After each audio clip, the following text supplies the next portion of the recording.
পাহাড় আপনার যদি ভালো লাগার প্রথম স্থান অধিকার করে রাখে পাহাড় পর্বত, তাহলে এই ভিডিওটি আপনার জন্য। পকেটে যদি আপনার ১৫০০ টাকা থাকে, তাহলে আপনি পাহাড়ের অরণ্যের গহীনে একদিন থাকতে পারবেন অনায়াসে। আর এই অনায়াসে থাকার জন্য আপনি চলে আসতে পারেন বাংলাদেশের সবচেয়ে হাইপ তোলা ভ্রমণ স্পট মিরিঞ্জা ভ্যালিতে।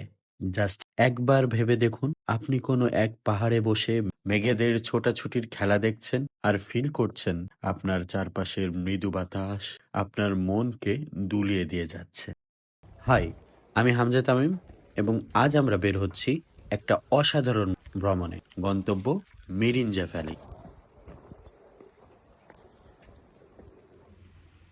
ঢাকা শহরের ব্যস্ততা পেছনে ফেলে আজ আমরা পৌঁছাবো প্রকৃতির এক অনন্য আশ্রয়ে। চা বানিয়ে নিন বা আরাম করে বসুন, কারণ আজকের এই ভিডিওটিতে আমরা দেখব কিভাবে ঢাকা থেকে চকরিয়া হয়ে মিরিঞ্জা ভ্যালিতে যাওয়া যায়, আর সেখানকার অসাধারণ সৌন্দর্য উপভোগ করার সাথে সাথে আমি কিছু দিব গুরুত্বপূর্ণ টিপস ও ভ্রমণ গাইডলাইন।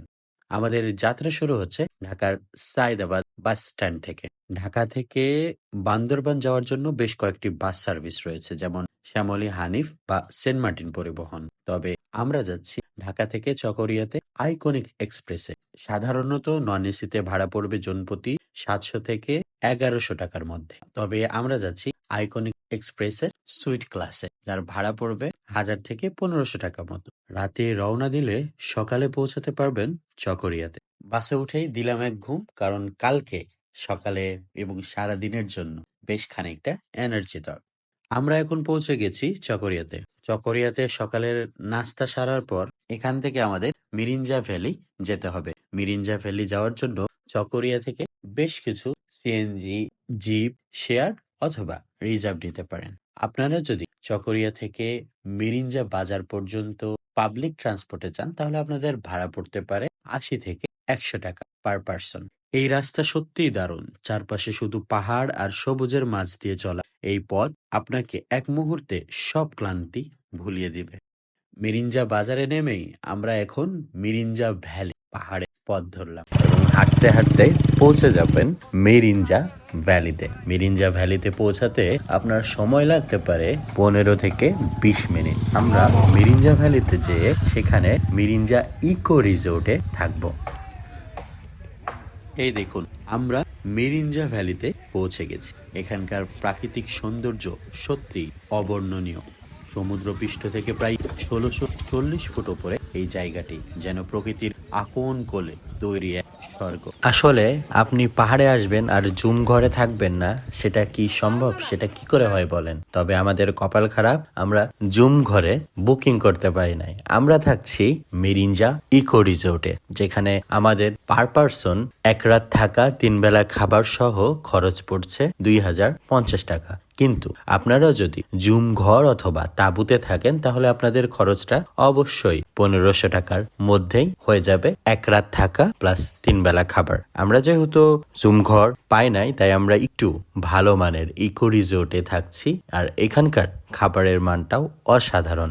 মিরিঞ্জা ভ্যালিতে আসলে আপনি উপভোগ করতে পারবেন মিরিঞ্জা ভ্যালি, মিরিঞ্জা ঝর্ণা, ঝিরি ও সুখ দুঃখ পাহাড়ের মাঝে বয়ে চলা মাতামুহুরী নদী। এইগুলো উপভোগ করতে হলে কিন্তু আপনাকে ঠিক চলে আসতে হবে মিরিঞ্জা ভ্যালিতে।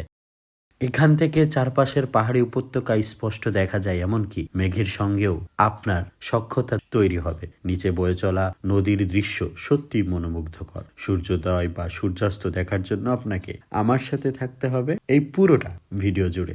এবার আমি আপনাদের কিছু দরকারি তথ্য জানাই, যাতে আপনার ভ্রমণ আরো সহজ হয়। কিভাবে যাবেন? ঢাকা থেকে আলীকদম পর্যন্ত রাতের বাস ধরুন, অথবা ঢাকা থেকে চকরিয়া পর্যন্ত বাস ধরুন। এরপর চকরিয়া থেকে পাবলিক ট্রান্সপোর্ট অর্থাৎ চাঁদের গাড়ি করে মিরিঞ্জা বাজারে আসুন। পাবলিক ট্রান্সপোর্টে আপনার ভাড়া পড়বে ৮০ টাকা। শীতকাল ও বর্ষাকালে এখানে ভিন্ন রূপ দেখা যায়। বর্ষায় মেঘের খেলা দেখতে পারবেন, আর শীতে আবহাওয়াটা মনোরম থাকবে। তবে শীতে আসলে আপনি কিন্তু উপভোগ করতে পারবেন না মাতামুহুরী নদীর সৌন্দর্য। বন্ধুরা, মিরিঞ্জা ভ্যালি শুধু একটি জায়গা নয়, এটি প্রকৃতির মাঝে নিজেকে খুঁজে পাওয়ার স্থান। এখানে এসে আপনি প্রকৃতির সৌন্দর্য উপভোগ করবেন আর মন থেকে শান্তি পাবেন। যদি এই ভিডিওটি ভালো লেগে থাকে তাহলে অবশ্যই লাইক, কমেন্ট অ্যান্ড পেজটিকে ফলো করতে একদম ভুলবেন না। আবার দেখা হবে নতুন কোনো জায়গায়। Tata, bye bye.